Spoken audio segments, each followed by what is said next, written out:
Let's go ahead and kick things off. We can dive into the topic today, which is all about Salesforce activity capture, do's, don'ts, best practices. And we've got Philipp Stelzer, who is a co-founder over at Weflow, to help us walk through some of these things. And so Philipp's going to pull up some slides. This is going to get detailed, in depth. We'll dive into Salesforce. And at some point, I'm going to be launching a couple of poll questions as well for the audience, just to see where folks are at with different stages. So keep an eye out for that. But Philipp, I'll turn it over to you, my friend. Go ahead and get us started. Amazing. Thank you so much. To keep you entertained, I want to do a mix here of, at the one hand side, of course, I want to go technical and deep. That's what I do. I enjoy building products, building good user experience. That's like my job. And so I want to give you an idea of what I've learned over the last many years around activity capture and Salesforce specifically. And I don't think this is going to be like the master class, right? I think I'll try to do this in a way that it caters both to beginners, intermediates, and maybe there is also a few nuggets in there for people who basically already know more or less anything that's to know about activity capture in Salesforce.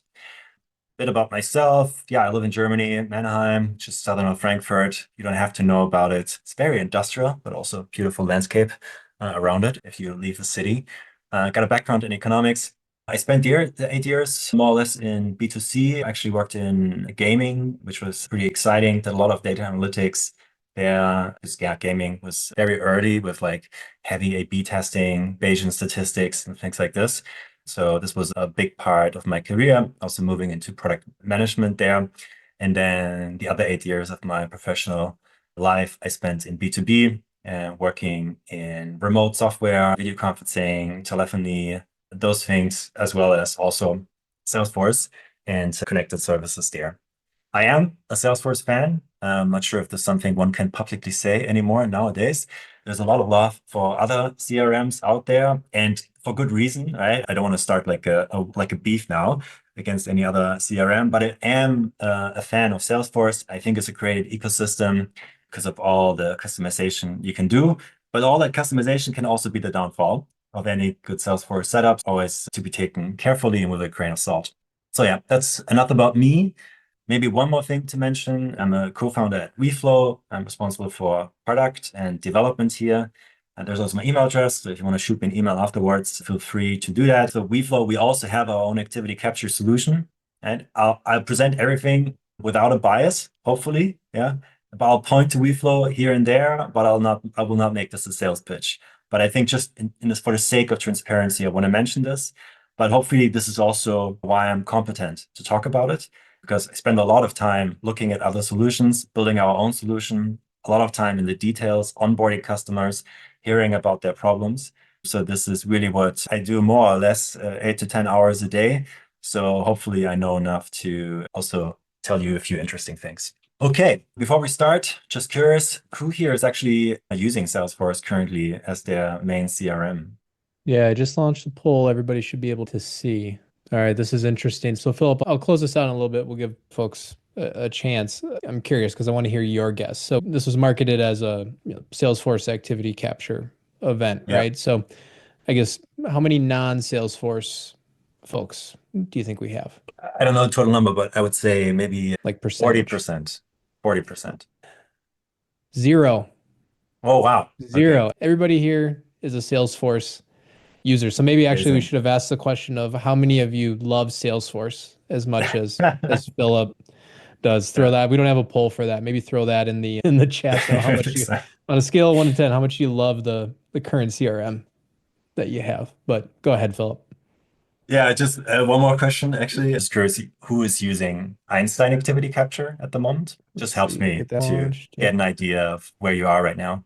Alrighty, let's see. We got about 30 people that have answered that. So I will end that poll and share the Nice. results. So you can see Okay. that, Philip. Yeah, okay, very interesting. Good. Okay, and hopefully I can tell you a few things about Einstein. I will not try to convert anyone moving away from Einstein, just we'll say that right in the beginning. But let's start. So what are all the things I'm going to talk about? Start with the basics. Why does activity capture matter? Just want to make a case for it in case maybe you are also looking for good arguments to present to stakeholders in your company, in your business. Then talk a bit about how Salesforce handles activities at the moment. then talk about Einstein, the pros and cons. There's, from my point of view, more cons than pros, but there are use cases where Einstein is great, and you should totally use Einstein if you fall into those categories. Then I want to talk a bit about what to look out for with alternatives. I also have a checklist of questions you should ask when you look for vendors. These are all questions I've been asked in the past. I was able to answer some of them. I was not able to answer some others, right? So lots of learnings to go in there, and trying to paint like a fair, objective picture of the landscape here. And then also want to dive, if we have enough time, hopefully also into activity reporting a little bit. There's a few things to know if you want to use, for example, the email message object. I'll not go super deep on activity reporting. It's more like an add-on in the end, but I wanted to cover it at least for the beginners who have no experience on that yet. Cool. Okay, so why does activity capture matter? So maybe first up, what is activity capture from my point of view, just to give you a definition. Maybe we all come in here with completely different expectations. So for me, activity capture is to automatically log customer and employee emails and events to Salesforce and sync them to the related records. And I explicitly added the automatically here because from my point of view, activity capture, it can only work if you have an automation in there. You have an element of automation that takes away a lot of this manual clicking effort, right? Of course, you can also do that stuff manually. And you could also make a case that you can call this activity capture. But I think in reality, then the activity is captured to some extent, but it's not really like a full activity capture motion. You get some activities, but probably only 10 to 15%. This is what we typically see with companies that don't have a background logging solution in place. And actually, just 2 weeks ago, this was not was it last week or 2 weeks ago? I'm not sure. Made these slides last week, so maybe this is wrong. So maybe 2 weeks ago, we actually had a RevOps meetup in Berlin, and we had a couple of like different breakout sessions there, and we talked about problems. One of those topics was also activity capture, and basically asking, okay, let's start with what are problems around activity capture you have at the moment? What are solutions? What are you using it for? And so on. And the first thing Director of Revenue Operations said was the only way to solve activity capture is to set it up automatically, which resonated obviously like super well with me, because that's also like one of the core aspects. I think that if you think about, hey, how can I set up activity capture at my business, like the company I work at, I think that is really like the key aspect to consider here. Now, why would you want to do it? I think there's lots of reason to do it. Those for me are the four sort of like key points. You want to track seller activities. You want to see how productive they are there. You want to maintain a history of the conversations that you have. This is very important for handovers, right? So if you want to have an AE to a CSM or SDR to an AE, right? It's really good if you have a clear understanding of what's been going on there. And then finally, then the other part is more on the CSM side, or AM side, the account health monitoring. Do you have a high velocity when you send emails back and forth? Are people accepting meetings? Do you have a good reply rate at all? Or do they never really react to what you sent them? And those are all things that matter, which can play into account health monitoring quite a bit. And finally, sales process optimization. So if you are able to actually track activities, then you're also able to, first of all, understand how that sales process actually is going, right? So otherwise people can tell you like things they're doing or things they talked about and so on, but you don't really know. And you can also build automations in the background. If you have activities in your CRM, they are there as a record. And with a record, you can do cool stuff with a flow or with an automation. That's what makes Salesforce so fun. That's where activities can become really valuable. And also, if you just generally think about the RevOps operating model, right? If you start bottom to top, right? On all of these levels, activities matter, right? So you want to understand the customer journey, for example. You want to understand, you want to build automations with these activities that you capture, right? So I know email was sent 3 days ago. Follow-up email should be sent like today and things like this. Understanding like the velocity of your GTM motion, just being able to create reports that can be used. So for example, we have a lot of customers who are actually using activity capture to partially at least calculate commissions. That's a valid use case that some companies can use capturing activities for. You need to have a good handle on that. Enablement, telling people what good activities are, tracking those, sharing best practices, and then really and also enabling managers to do good pipeline inspection to get a good grip of whether this is a good deal or not, so they can actually go into a forecast meeting with confidence and make a good forecast call for the company. So there's huge ripple effects of activity capture. Obviously, activity capture alone is not like here the silver bullet and like the savior here, but it can really help on all of these different levels of the RevOps operating model. And we also have numbers, right? So there's a clear indication if you have good activities, this is like about email now here, they can be like a really good indicator for whether a deal is going to close or not. I mentioned this in the terms of pipeline inspection. You really want managers to know reply rate. You want them to know like reply velocity, right? You want to know how many people are in a meeting, how many people are on an email thread, how many of people these are actually attending.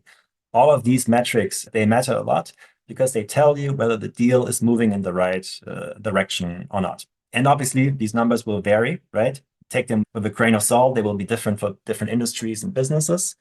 But this is like on overall, if you look at the entire data that we have, we definitely see those confirmed. Deal activities in general, great for pipeline inspection. I think it's obvious, but I just want to say that. I think sometimes we talk to customers and they look at those email metrics or also event metrics really more like still from a marketing point of view, right? So I think you see this in sequencing solutions, outreach, Salesloft, and so on quite a bit.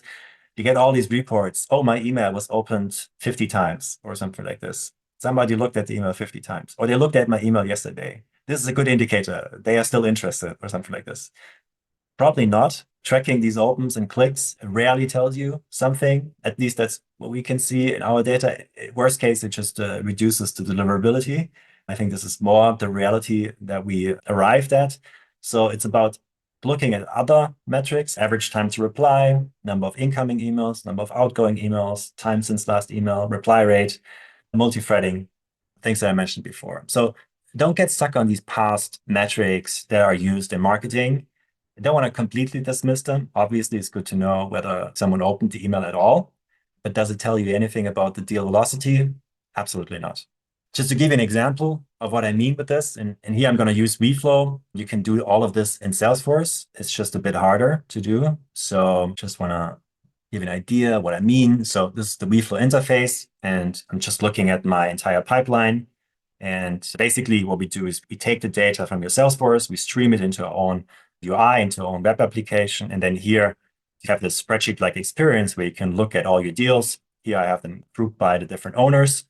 And what I want to kind of point at here is, so first of all, if you have good email metrics, you can actually start thinking about calculating your own engagement score. Ours is a machine learning based model, but you can also do that with a formula and putting a lot of work into Salesforce. So having some metrics to calculate a score, that can be quite interesting and like a good pointer.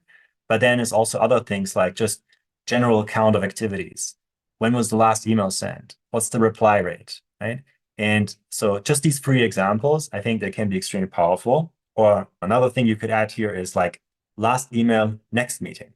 Is there a next meeting scheduled? And if not, that's a really important question to ask. Hey, I saw you didn't schedule, there's no next meeting for this opportunity. What's going on there? Hey, I see the reply rate is 30% and the last email was sent 2 months ago. What's going on with the deal? Is it moving? And probably not, right? These are extremely good indicators. And you can build warnings around this and all these things. And again, you can do this in Salesforce, right? It's just easier for me to show you here. And one more thing I want to show you, I think that's also extremely useful is, and again, you can do this in Salesforce in the activity timeline, is just to have an overview of, okay, here I have this deal, Adobe, right? Who's on this deal? Am I multi-threading? Yes, no, right? When was the last email sent? Did I get a reply back? How many emails? What's like the time difference between those emails? These are all things your managers would be really helpful for your managers in order to do better pipeline inspection and have better like weekly sales meetings and forecasting meetings. Just a quick look at this. Don't want to talk too much about Weflow, but this is just like a quick and easy way for me to show you. Okay. All right. Okay. I hope I made a good case for why activity capture is so useful, and just curious to hear about you and your opinion. What is your main use case? I think it's single choice. So you have to pick your most important use case. Yep. And if you want to pick a second or a third choice, feel free to throw them in the chat. But yeah, just one for the top. All right. So Philip, we've got tracking seller activities, maintaining customer prospect history, account health monitoring, and sales process optimization. Before I close this thing out, what's your guess that in terms of use case it's going to be at the top? Maintaining customer prospect history. Okay. I don't know. Maybe tracking seller activities? I don't know. Tough one. Yep. Tracking seller activities, number one. Yeah, okay. But you had maintaining customer prospect history, number two, sales process optimization, number three, and then account health monitoring at the bottom, which is interesting because I feel like the activities that you have back and forth are like a big indicator of health. But again, I guess if we're talking about main use case, maybe it's that, hey, that's not the main priority. Very interesting. Thanks for sharing. So let's talk about how Salesforce handles activities at the moment. It's pretty straightforward, to be honest. Salesforce handles activities as tasks, probably for most of you. The case at the moment, a task can have a subtype field. For events, there is a specific event object as well. And what you see here, these are all tasks, right? So on the activity timeline, it's like very typical view. Just took something here from Google image search here, something random, but it hasn't changed in design since 2018. So it's still okay to showcase. Lightning UI has not had many updates here. So yeah, you have the task, and then the task has the subtype email, but the information that Salesforce stores as an email is basically the same as it would store as just like in the task. So it's a bit limited, I would say. Same is true for call, letter, quote, fax, text message, whatever. You can also create your own subtypes and so on. It's good that they introduced the event object, which gives you a bit more flexibility in that regard, and we'll take a look at that. But what they also introduced, I'm not entirely sure when. I think it was 2023, maybe it was 2022. Could be wrong here. If you know the right date, feel free to throw it in the chat. But I think the important thing is that they added a new object. This object is called the enhanced email object. And what this gives you is really like a standalone object that is only dedicated to emails. And there's a few benefits here. And I'll show you in Salesforce directly, but very briefly, so you get an idea already. So you have the full HTML of the email in there, which can be great, can be useful. You get like tables and other stuff in there that can be rendered properly, and you don't get like some weird code into the description or a comment field of the email task. Then you have some custom fields that you can add in there. Workflows, rules, triggers are all fully supported here, which can be very useful. And you actually, if you use the enhanced email object, in case you're not using it at the moment and you're thinking, oh no, I'm doing all my reporting in task, I don't want to use like any other record, it's going to destroy all my workflows. No, you don't need to worry about it, because Salesforce actually still creates a task. They basically create a duplicate for you for every email in the background.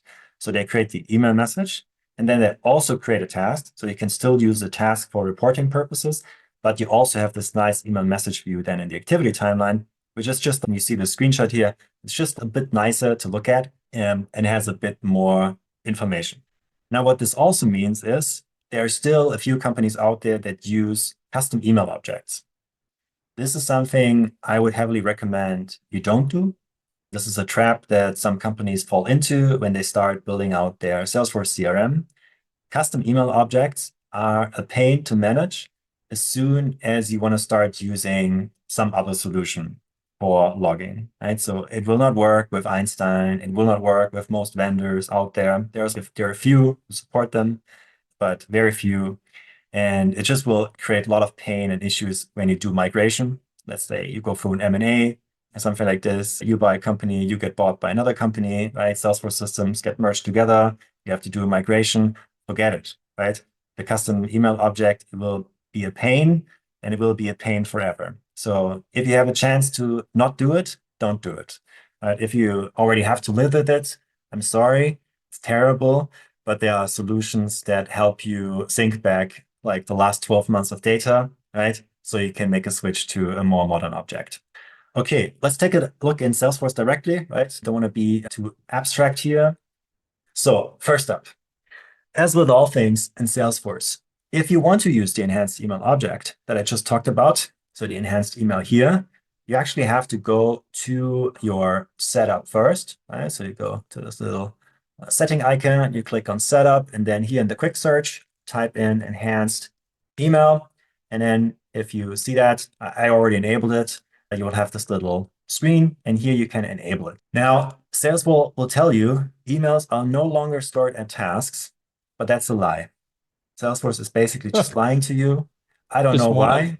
of, oh, come on, Philip.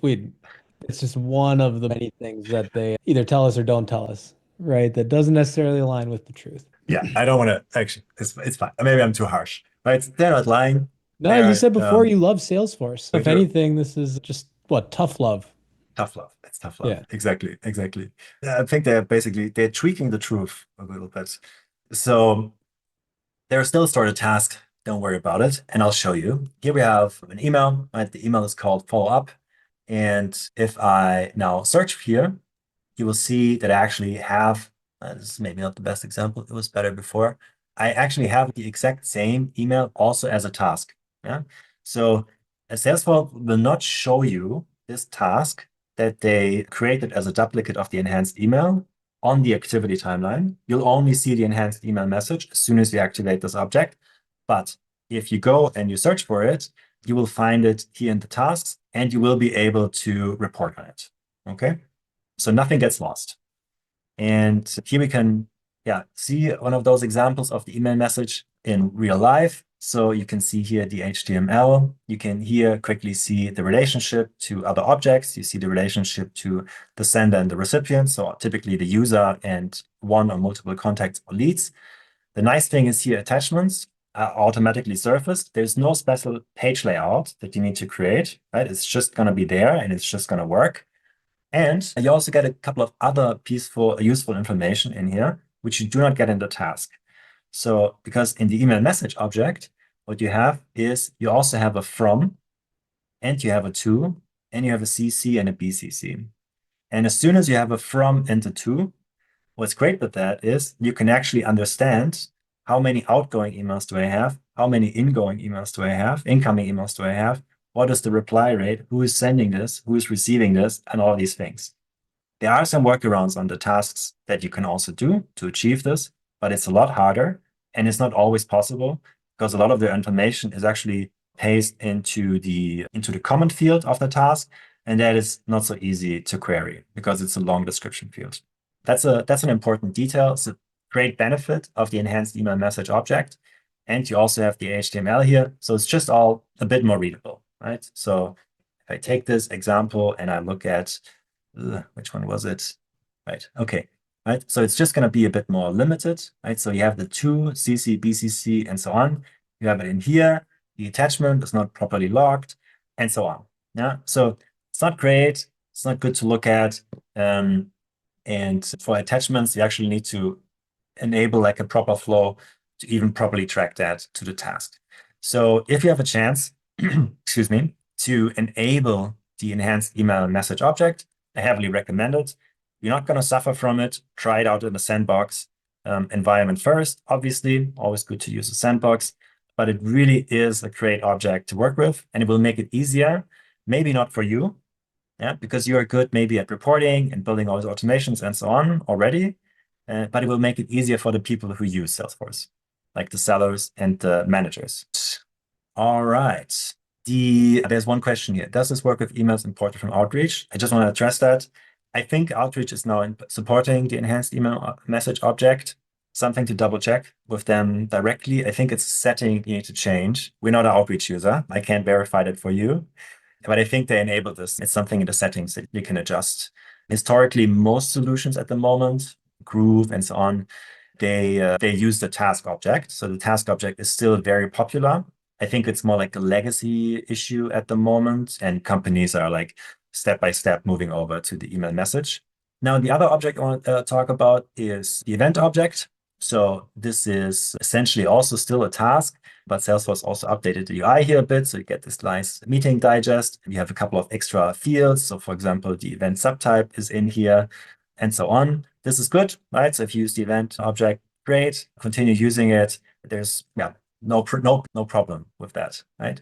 And just quickly in the object manager, if you go to the email message and you want to add custom fields to it, you can, right? So if there's like a solution that offers like proper, like additional mapping, if that is something that you need in the workflow, you can create fields for the email message.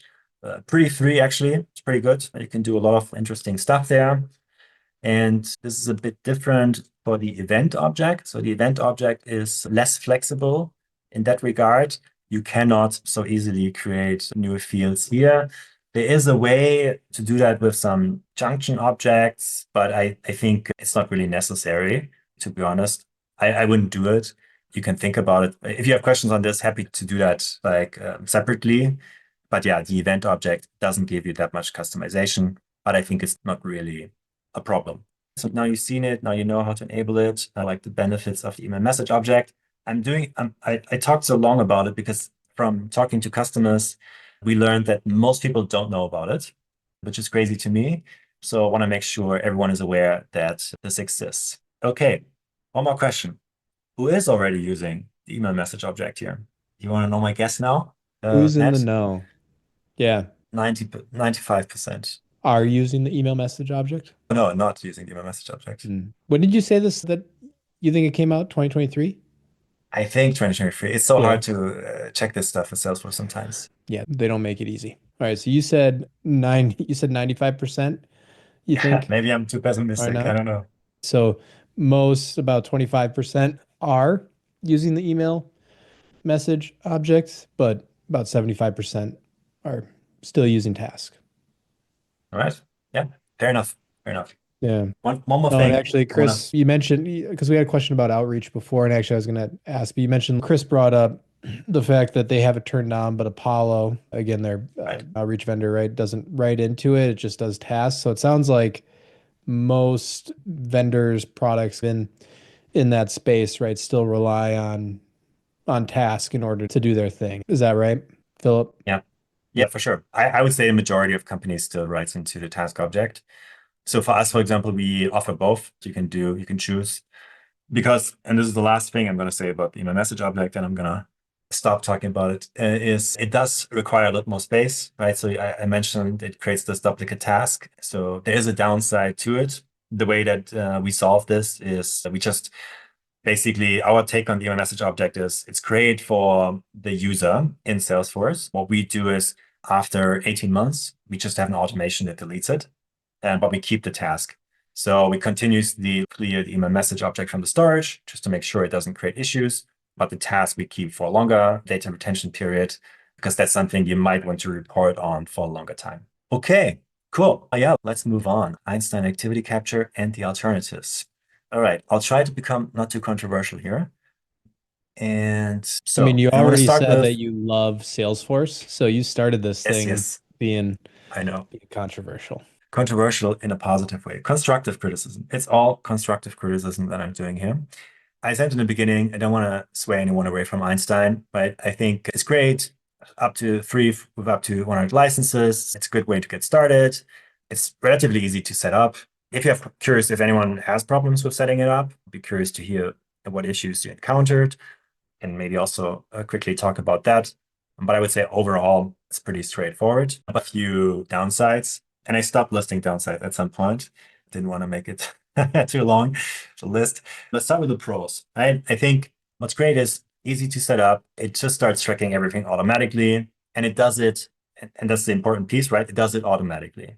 It works out of the box with Microsoft 365 in Google Workspace. You can set it up centrally. All you need to do is install an application on the Google Workspace account. So the admin needs to do that.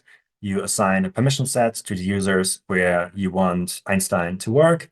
And then you just add them, right? You enable them. Here, activate this user, do not activate that user. Boom. You can manage everything centrally. And I think that's great.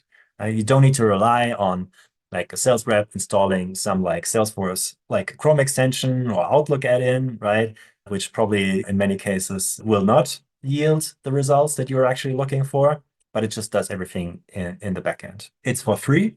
And last thing I want to mention here is it also has the bidirectional sync.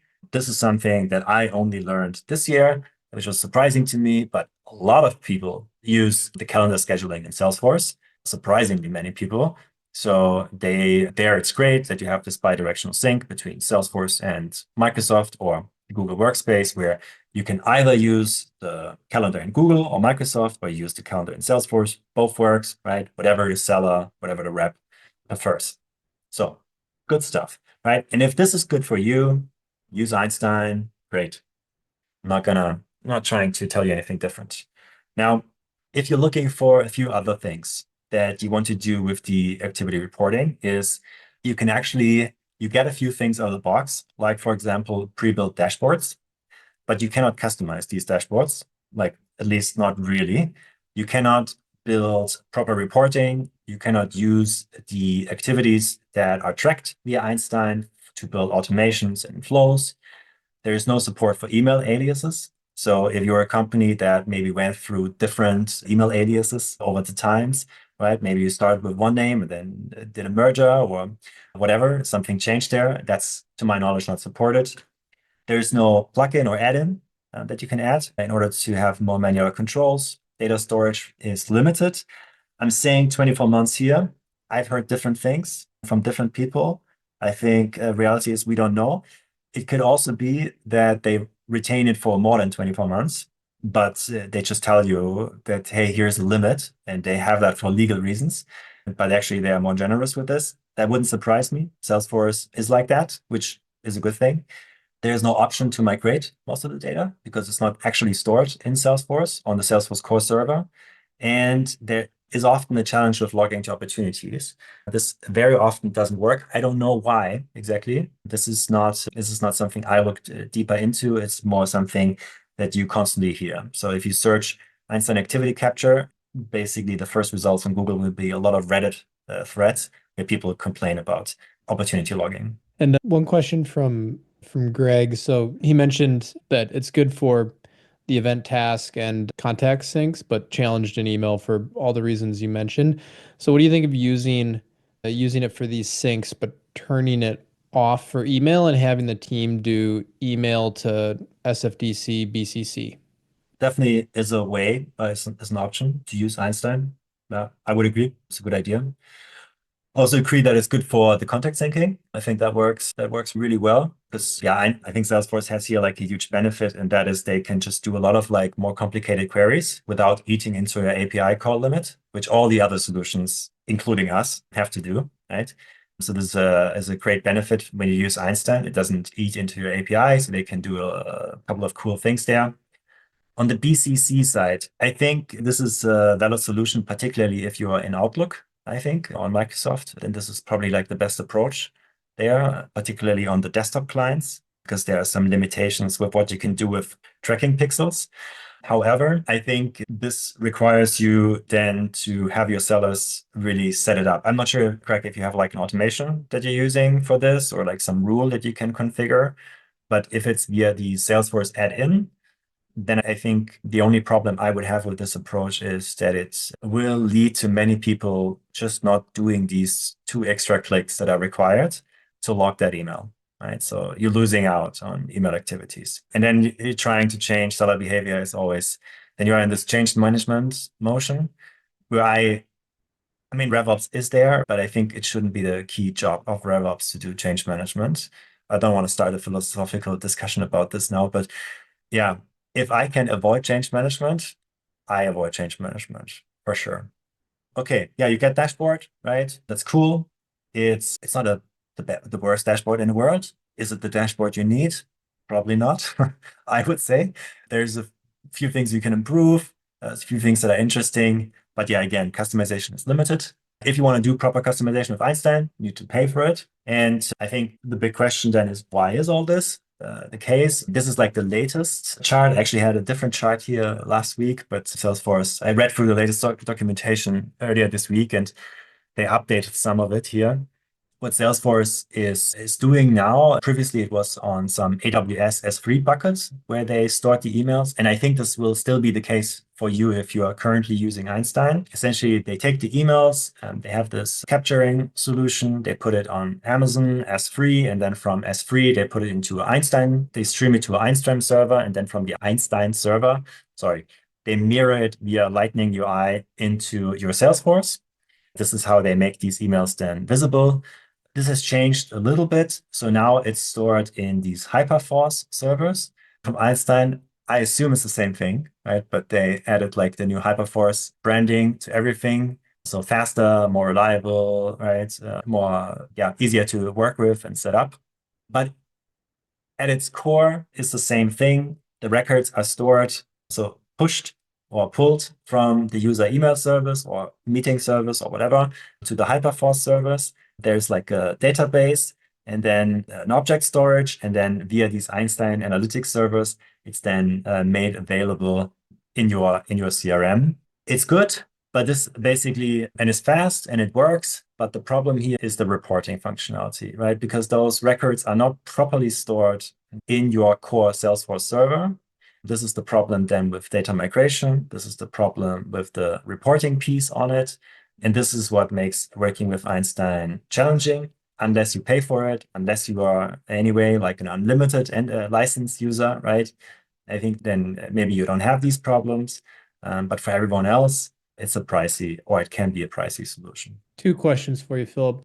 One question, one comment. Just one, time check. We got about 10 minutes left. And then two, Greg asked, well, and actually maybe Katie answered this. Where can you find the Einstein free or included dashboard in your Salesforce? Yeah. I think Katie maybe answered it, and app launcher to activities dashboard, but right. Yeah. Yeah, no, correct.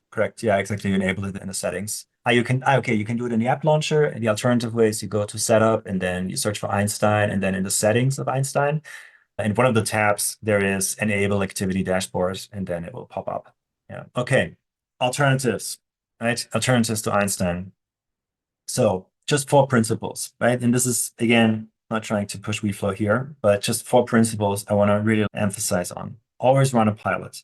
When you do activity logging, or when you want to buy like a vendor to do activity logging for you, you need to do a pilot. Don't buy the software. Don't do it, because the details are really what matters here. There are a lot of details to it, and I'll show you in a second what I mean with that. Secondly, always let them explain the business logic. This is like super important. If you don't understand how they actually do the logging, and this is, again, one of the problems with Einstein, in my opinion, it's sometimes hard to understand how it actually works. But if you don't understand the logging, that's a risk for your business continuity. Always use standard Salesforce objects. I mentioned that before, right? Don't fall into this custom object trap here. Just don't do it.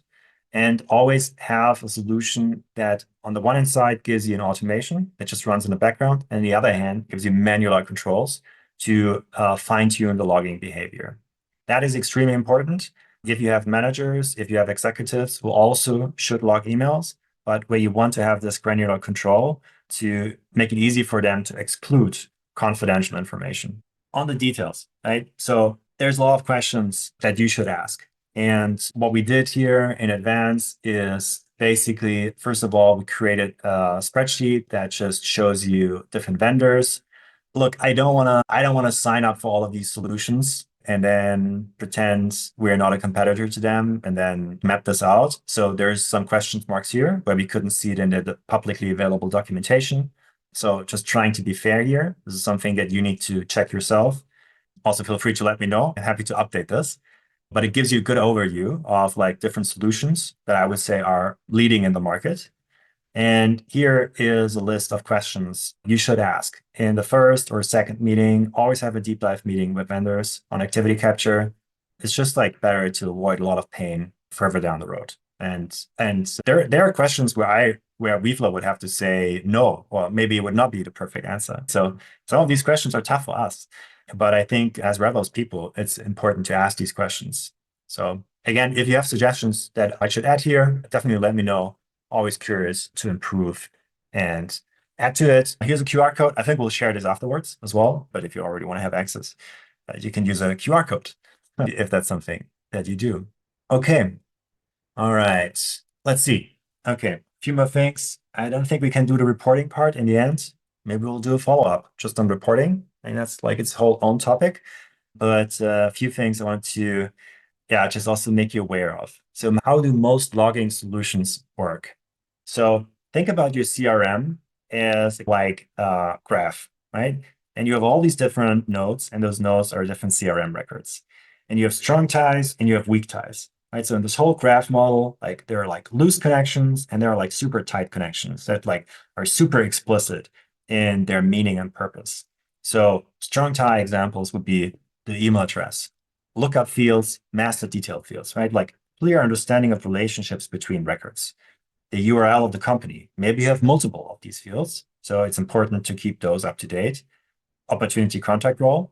One of the key things that logging solutions look out for, we do as well. This is like a very clear indicator. So for example, you have, I don't know, 5 open opportunities under one account and like multiple contacts under the same account. Right? And then how would any solution make a decision to what opportunity to log an email to if the opportunity contact role is not set? It's more or less impossible. You can, of course, with manual logging, and it's great for that. But if the opportunity contact role is not set, that is something to consider, particularly if you want to have good activity capture data. And there are automations for this, right? So there's good Reddit threads on this, and I'm also happy to share something if you ping me afterwards. There are good automations for setting the contact role more or less automated. There's also some solutions on the App Exchange, definitely worth looking into. Stage status, and of course, parent object. So most solutions, they look at the email, meeting comes in, they have the address, they have the timestamp, they make a decision. Okay, lead contact, yes, no, and they make that decision basically on the email address and on the status. Typically, you never have a situation where you have a lead and a contact at the same time with the lead in the not converted state. So this is why the status here is important. Can happen in some cases, very rare though, I would say. So this is pretty safe. And then from the contact, and when it logs to the lead, it can stop there. That's fine. If it logs to the contact, then it continues basically on and looks also at the opportunity, at the account. This typically either is done by looking at a lookup field. So is the contact a child object to a parent object, right? Parent object then typically is the account and or the opportunity. Now, one thing that is important to know here is that if there is a parent record to a contact, Salesforce always sets the parent record automatically. That is true for every logging solution out there. So that's something you typically do not have to worry about. Parent record is always set automatically. Salesforce understands this themselves, so they just do it. Yeah. So what you need to look out for is not, hey, is a solution able to select the right account? You need to check whether they are able to select the right opportunity. That's the really challenging part. And it's challenging because you have these situations that I mentioned before where you have multiple open opportunities. So you need to have a solution that not only looks at the opportunity contact role and the lookup, but maybe also looks at the stage, looks at custom fields, gives you a way to do manual logging, to have a bit more data to actually really make a decision if you have these more complex scenarios where you need to make a decision between 2, 3, or 4 opportunities. So advanced solutions look at these fields, right? And this is why I'm saying, let them explain it to you. That's a critical piece. Okay, I think we're at time. Or? Yeah, we're right about 1 minute till. So yeah, I do think folks in the audience have said they'd appreciate an activity reporting follow-up, and I'm sure that can be a session in and of itself. Or again, I know you're happy to dish on this stuff outside webinar format. So I threw your LinkedIn in the chat. You shared your email address with people as well. Philipp's also in the RevOps Co-op community, the Slack group. So if you all want to hit him up there, you definitely can, and we'll certainly plan for that follow-up. But at least for now, Philipp, thank you so much for dropping some knowledge on the crew today around activity capture. Again, I think this is one of the things I love about RevOps in general is that I don't know, you tell anyone outside of RevOps, yeah, just logging emails and meetings, right? Like it sounds so simple, but like you literally spend your days, right, reading through documentation, understanding the data flows of how a CRM like Salesforce does that. It's actually so incredibly complicated on the back end, but 'tis the life of a revenue operator. So thank you, my friend, for dropping some knowledge to all the attendees out there. Thank you for joining. When you log off, you'll be prompted to answer just a quick 2-question survey to let us know your thoughts and feedback on the event today. Please fill that out. Have a good upcoming weekend, and we will see you all on the flip side. So take care, everybody. Peace. Thank you. Bye. Take care.